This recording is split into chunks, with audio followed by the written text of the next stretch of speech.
Olá, pessoal! Vamos falar sobre redação.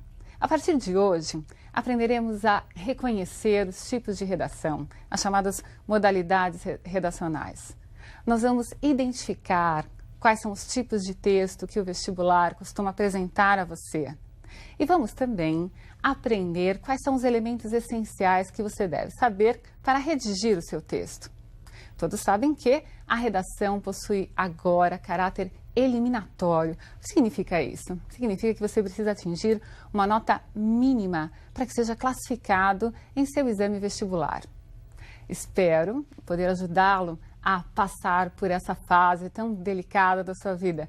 Mas por hoje nós vamos ver tipos de texto. Como reconhecer tipos básicos de texto. Eu vou falar de 3. Há outros sobre o qual falaremos nas próximas aulas. Hoje falaremos sobre descrição, narração e dissertação. Teoricamente, nós vamos ver como reconhecer esses textos. Quais são as características, quais são os elementos que você deve observar para identificá-los. Em outras aulas, vamos falar sobre como fazer esses textos. E você vai, junto comigo, acompanhar esse processo de identificação e, mais tarde, de confecção do seu próprio texto. Muito bem. Desde pequeno você escreve textos. Desde pequeno você descreve situações. Você narra fatos. Você defende suas ideias. Então, na verdade, o que nós vamos fazer é dar nomes àqueles textos que você já produz oralmente ou que você faz através da escrita. Tudo bem? Começaremos pela descrição. Então, o que é a descrição? Vamos ver na tela uma definição e você, junto comigo, em um texto que eu vou ler, vai tentar identificar os elementos que, na teoria, na definição, serão apontados. Vamos lá? A descrição é um tipo de texto em que se procura caracterizar, vejam, com palavras, estamos aí visando a escrita, a imagem de alguma pessoa, objeto, cenário, situação, sentimento, enfim, aquilo que desejamos que outra pessoa conheça. Vamos acompanhar agora a leitura de um texto e tente perceber nesta leitura se você imagina, através das palavras, a situação colocada nesse texto. Algures na Índia. Uma fila de peças de artilharia em posição. Atado à boca de cada uma delas há um homem. No primeiro plano da fotografia, um oficial britânico ergue a espada e vai dar ordem de fogo. Não dispomos de imagens do efeito dos disparos, mas até a mais obtusa das imaginações poderá ver cabeças e troncos dispersos pelo campo de tiro, restos sanguinolentos, vísceras, membros amputados. Os homens eram rebeldes. Algures em Angola. 2 soldados portugueses levantam pelos braços um negro que talvez não esteja morto. Outro soldado empunha um machete e prepara-se para lhe separar a cabeça do corpo. Esta é a primeira fotografia. Na segunda, desta vez, há uma segunda fotografia. A cabeça já foi cortada. Está espetada num pau e os soldados riem. O negro era um guerrilheiro. Você deve ter percebido que há uma série de características que foram enumeradas. O texto começa indicando um lugar. Então se diz, algures na Índia. Não é?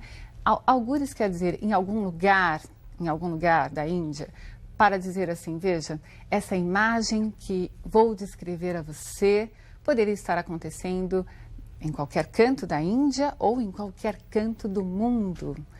Há uma série de substantivos e adjetivos postos lado a lado para que o leitor, com a sua imaginação, chegasse àquela imagem que não estava sendo mostrada através de uma fotografia, mas das palavras escolhidas com precisão. A descrição, ao contrário do que muitos dizem, não é um texto fácil para se fazer. Tentar mostrar ao outro o que você enxerga, como você vê alguém, como você viu uma situação, passa por filtros pessoais. O que são esses filtros pessoais? É como cada um tem a palavra, o significado da palavra em sua mente, não é? Dizer que uma pessoa é legal, que ela é simpática, que ela é chata, é muito relativo. Quais são os elementos que fazem com que se possa chegar a essa característica?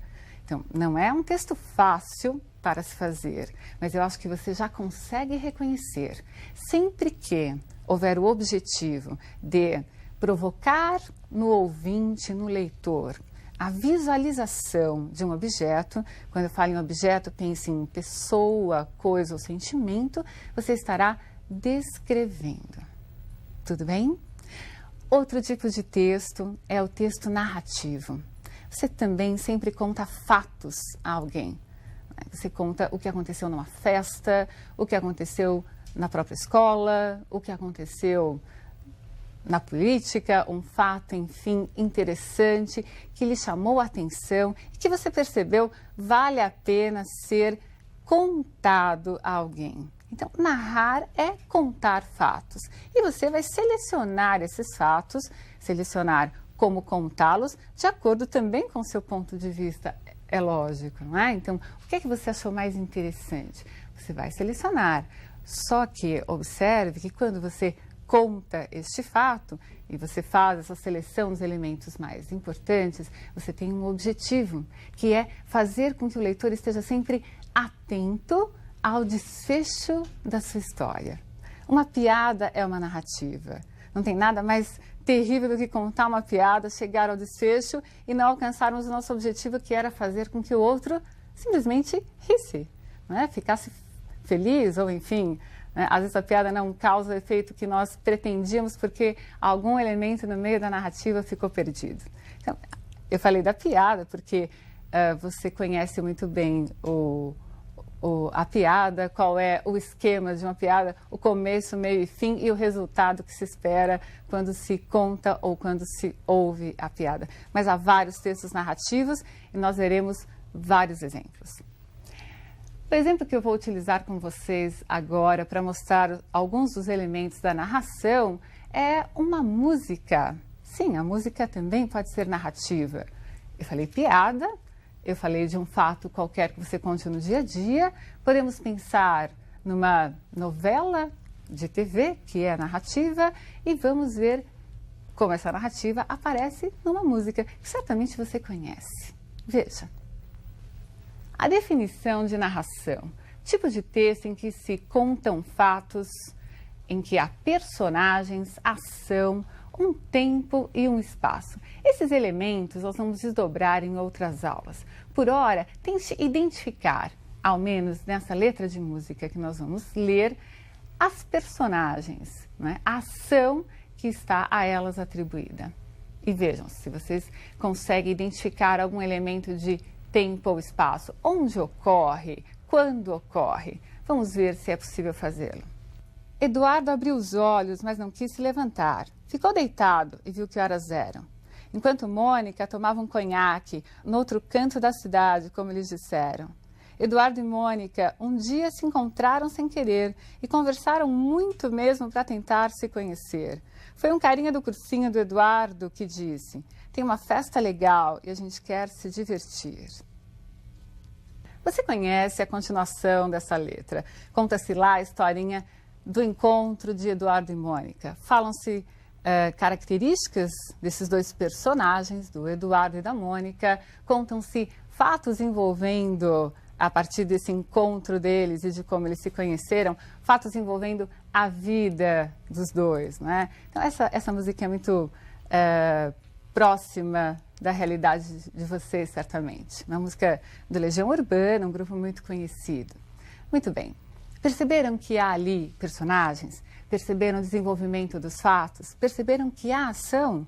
Eles se conheceram, alguém falou que tinha uma festa. Temos aí uma sequência de fatos, mas uma sequência que foi elaborada de forma lógica. Eu não posso contar fatos desordenadamente. Mesmo que eu escolha começar pelo fim da história até chegar ao começo, eu optei por uma sequência lógico-temporal. Não precisa ser sempre a mesma, como eu disse. Posso começar pelo fim e ir para o começo da história. Ou começar pelo era uma vez, apresentar as personagens, situá-las num espaço, desenvolvê-las, desenvolver essas personagens e suas características dentro de um determinado tempo e chegar ao desfecho. Eu quero prender a atenção daquele que me ouve ou daquele que lê a minha história. Lembre-se que esse é o objetivo da narração. Eu vou contar o fato, eu vou criar uma complicação para chamar a atenção desse leitor ou desse ouvinte e levá-lo até o final da minha narrativa, para que ele se sinta interessado. Tudo bem? Vimos então descrição e narração. Mais um tipo de composição, a dissertação. Essa é muito importante para nós. Normalmente é a dissertação que é pedida para a confecção no vestibular. Sim, você vai confeccionar, você vai redigir um texto no vestibular. E a dissertação é o tipo de texto mais pedido. Em que consiste a dissertação? Ela consiste na defesa de uma ideia. Se você defende um ponto de vista, você está dissertando. Veremos mais detalhadamente os elementos da dissertação, assim como da narração, em outras aulas. Mas, por ora, perceba, a defesa de uma ideia, estamos falando de uma dissertação. Muito bem, vamos ler um texto dissertativo e perceba essa defesa de ideia. Veja uma definição, então, para que fique bem clara e gravada na sua mente. Tipo de texto em que predomina a defesa de uma ideia. Veja, então, essas ideias expostas nesse texto que lerei para vocês. Muito nos parecemos com eles. Nós, homens, somos animais de corpo mole, indefesos, soltos numa natureza cheia de predadores.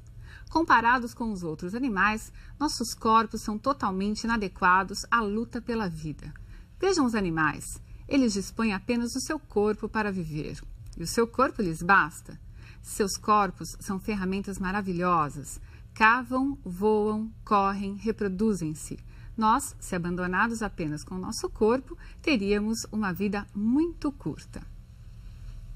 Ficou claro para vocês? Perceberam a defesa de ideias? Esse texto é de Rubem Alves, um filósofo educador. Um texto muito interessante. Em outra oportunidade, veremos outras partes desse texto.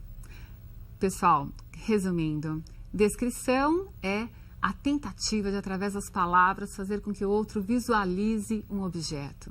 Narração, contam-se fatos. E dissertação, defendem-se ideias. Tudo bem? Em outras aulas, continuaremos a desenvolver esses tipos de texto, essas modalidades textuais.